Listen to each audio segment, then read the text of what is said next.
Fa miarabantsika tsary avindray tonga eto amin'ny fandraisana ny mofinaina isika mity alarobia fa 1 volana desambra ity.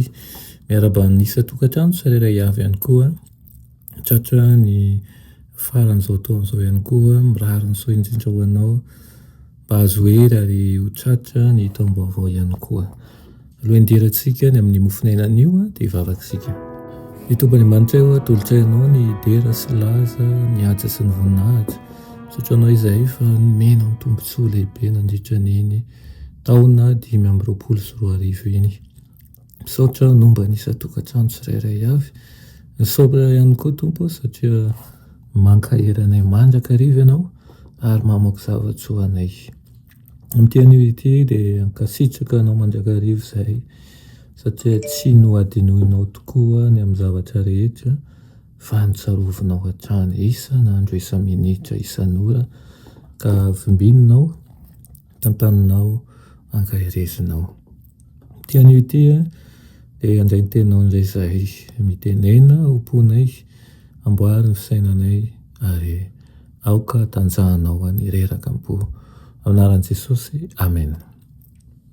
Teny mofinainantsika androany dia manao hoe avela heloka ary ho raisina izay mibebaka.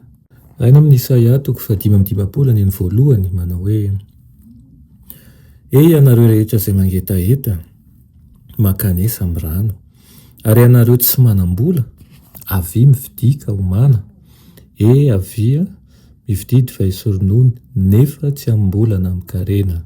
Amen. Lavo i Davida kanefa kosa natsangan'Andriamanitra izy. Nanomboka teo dia nivelona nanakaiky kokoa an'Andriamanitra sy ny rahalahiny izy noho ny tamin'ny lasa. Faly izy tamin'ny fampiononana azony ka nihirana na hoe ny fahotako izay izy nambarako taminao ary ny heloko tsy mba nafeniko hoy izao. Hiaiky ny fahadisoako amin'i Jehova aho ary ianao dia namela ny heloko ny fahotako. Ianao no fihereko miaro ahy tsy ho azo ny fahoriana ianao feobe-pamonjena no ahodidinao ahy. Misy olona betsaka monimonina fa manao ny tsy rarin'Andriamanitra raha mamela ny heloka be vava nataon'i Davida. Nefa nanilika ny Saoly nanao fahotana izay nohevena fa tsy dia manao ahoana loatra. Adinon'izy ireo mantsy fa nanetry tena sy nihaiko heloka Davida. Fa i Saoly kosa nanamavo ny fananarana sy ny kiribiby tao amin'ny fahotana. Misy dikany lehibe ho an'ny mpanota mibebaka io andalan-teny teo amin'ny tantaran'i Davida io.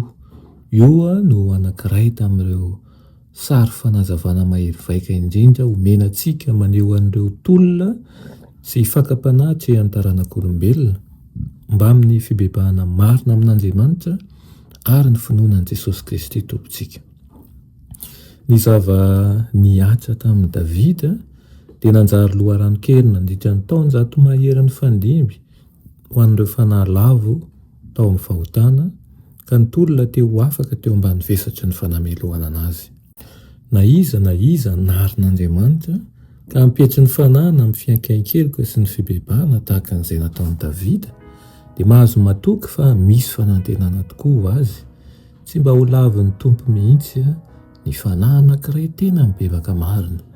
Efa nanome an'ity teny fikasana ity ihany koa izy manao hoe aoka hifikitra amin'ny heliko kosa izy ka hiavana amiko, eny aoka hiavana amiko izy.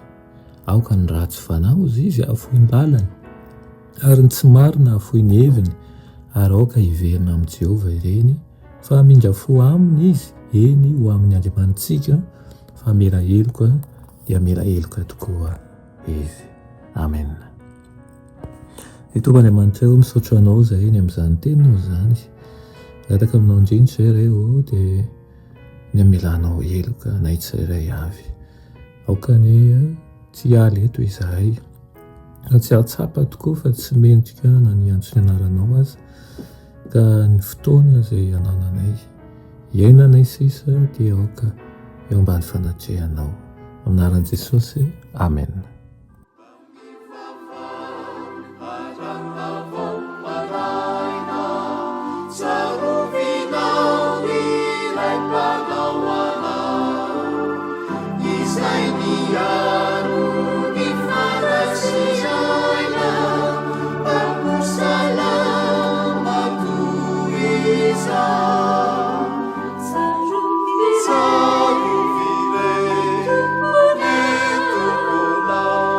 Piaro